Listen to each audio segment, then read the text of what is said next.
This is Real News Media TV, coverage you can trust. Please like, share, subscribe, and hit the notification bell. Select all for daily news updates. Several injured in motor vehicle accident in Manchester. Approximately 6 persons were rushed to the Mandeville Regional Hospital in Manchester after sustaining injuries in an accident along the Gutters Main Road in the parish yesterday. According to an eyewitness, at around 3 p.m., a public passenger Toyota Voxy that plies the Alligator Pond to Mandeville route collided with a Toyota Vitz along the main road after one of the vehicles lost control. The police had advised the motorists to use the Montpelier scheme as the alternate route until further notice. Wop Wop, Chop Chop and Ensure negatively impacting youth, says Prime Minister. Prime Minister Andrew Holness, popularly called Brew God on the streets, said the violence being portrayed in schools is a reflection of the lyrics in dancehall music glorifying crime, scamming and lewd content. Speaking at a training session for workers of his Jamaica Labour Party in St. Catherine on Sunday, Holness spoke about the music and its influence on the local and international space. His comments came on the heels of dancehall artist Keng being banned in Guyana over a gun salute at the Badaration event at the Guyanese National Park in May, which led to a premature end to the concert. When another country says, "I don't want your artists in my country," it is an embarrassment, Holness said. He said he was very concerned and believes some of the things being portrayed in the music being produced are negatively impacting the nation's youth. We are concerned, very, very concerned, and worried about it. What has happened to us as Jamaicans is that we are being defined by some very limited things, the Prime Minister said.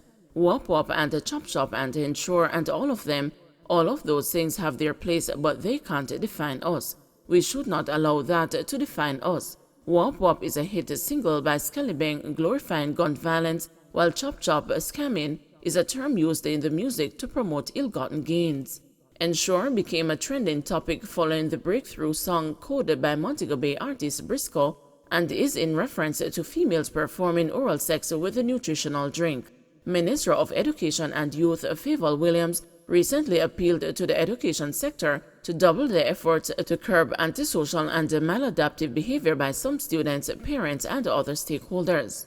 In a statement, Williams said the ministry was very concerned about videos being circulated on social media depicting students being very aggressive with each other to the point of starting fights, cursing, smoking, and speaking about the genitalia of others, among other highly undesirable behavior.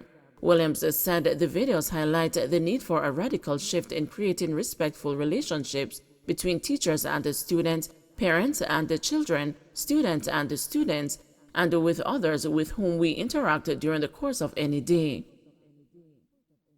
Homer Davis withdraws proposal for police to meet with gang leaders.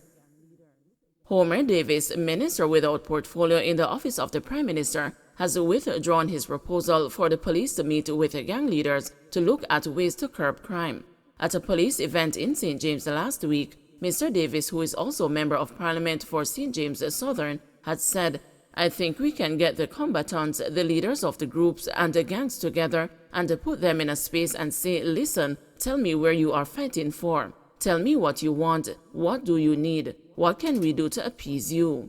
But the proposal saw strong opposition, including from National Security Minister Dr. Horace Chang, members of the Police High Command, and the opposition spokesman on national security, Peter Bunting, who all rejected Mr. Davis's suggestion. Mr. Bunting said it would send a bad signal to the country that the police was weak. On Sunday night, Mr. Davis apologized for any offense his suggestion had caused, and he affirmed that the Andrew Holness administration will never negotiate with criminals. Clarifying that he had not been calling for a summit, he explained that his initial comments were aimed at rescuing vulnerable youths from the abyss of destruction, since they are easy targets for criminal organizations to recruit. Mr. Davis also insisted that anyone wanted for a crime should be taken into custody so they can have their day in court. He was speaking at a divisional conference in Catadupa, St. James. Applications for taxi operators granted to open next week, says Clark. The $600 million support program for taxi operators is to start receiving applications next Monday. Finance Minister Dr. Nigel Clark said the one-off payments to eligible applicants will commence early July. Dr. Clark made the announcement yesterday in an update to the news. Earlier on Monday, the National Council of Taxi Associations expressed a concern that 3 months after the finance minister promised a $25,000 grant to taxi operators, it was still in the dark regarding the schedule for payment. While closing the budget debate in March, the finance minister had said the government would provide the vouchers to operators of public passenger vehicles, including route taxi operators and contract carriage operators. Dr. Clark had also announced that the government will make available $200 million in revolving loan financing for public passenger vehicle operators. Yesterday, he said that the program will be launched at the end of June. This program is budgeted to cost $600 million, which will be available for payment of these one-off grants. And in addition, there's a $200 million loan scheme that will be available through microfinance operators for PPV and taxi operators to access small loans that can be used for the repair of vehicles, for the purchase of batteries and tires and spare parts. And that will be launched by the end of June. Superintendent pleads for motorists to desist from warning others.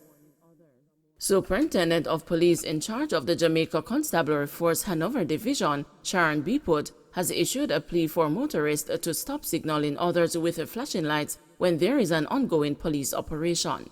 Her plea came against the background of a recent triple fatal accident occurring in that parish on Sunday, June 5, where 2 illegal guns were subsequently found by the police in one of the vehicles involved in the accident.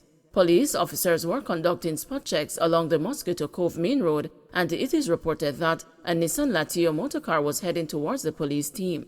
However, persons in the Nissan were alerted by passing motorists of the presence of the police officers, and as a result of that, the motorcar turned around and headed in the opposite direction, she stated. She continued to explain that the police officers doing the spot check were notified of an accident a short distance away from where they were in an area known as Barbican, and on visiting the scene, they discovered that the said Nissan motorcar had collided with a Toyota Hiace minibus that was transporting some passengers who were visitors to the island from Montego Bay to Negril. According to Beeput, the 4 tourists and the driver of the minibus were injured and taken to the hospital, while the 3 occupants of the Nissan motorcar were pronounced dead. 2 illegal firearms were recovered relative to the scene of the accident, which brings to 9 firearms that have been recovered in the parish since the start of the year, she informed. The occupants of the Nissan car in which the fatalities occurred were identified as Jermaine Scott, Courtney Lazarus, and Javed Reed, all 27 years old, and all from different addresses in Montego Bay, St. James, with Lazarus out on bail on a murder charge in St. James, on condition that he is not to be seen in St. James or Hanover. Just to say that the flashing of lights will alert criminal elements as to the position and operations of the police, which will allow criminals to evade the drug nets that are set up by the police, Beeput pointed out. It further promotes criminal activity by not preventing but only delaying criminal actions, and also puts the general public at risk, she said. She said that it is incumbent on every law-abiding citizen to assist in crime reduction activities across the island by stop making criminals aware of police positions, locations, or operations, which can be a life-saving activity. So I am appealing to all law-abiding citizens to desist from alerting motorists of police activities with flashing motor vehicle lights while on the roadways. Remember, your life, those of your family members and colleagues can be affected, she said. DPP asked to review charges against Jeffrey Mesado. A request has been made to the Director of Public Prosecutions for a review of the case against the retired chartered accountant Jeffrey Mesado, who is charged along with his wife Jennifer Mesado. Mr. Mesado, who is 75 years old, is charged with 2 counts of obtaining money by false pretense and 4 counts of forgery arising from a business transaction with businessman Lauriston Stewart in 2018. When the case came up before the Corporate Area Criminal Court on Monday morning, Mr. Mesado's attorney, Peter Champagny, disclosed that he had written to the DPP's office outlining in detail why his client should not have been charged.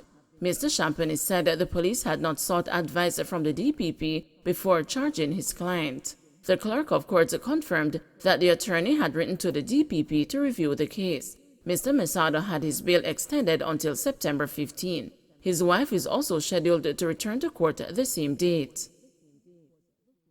Don't forget to like, share, subscribe, and hit the notification bell. Select all for daily news updates.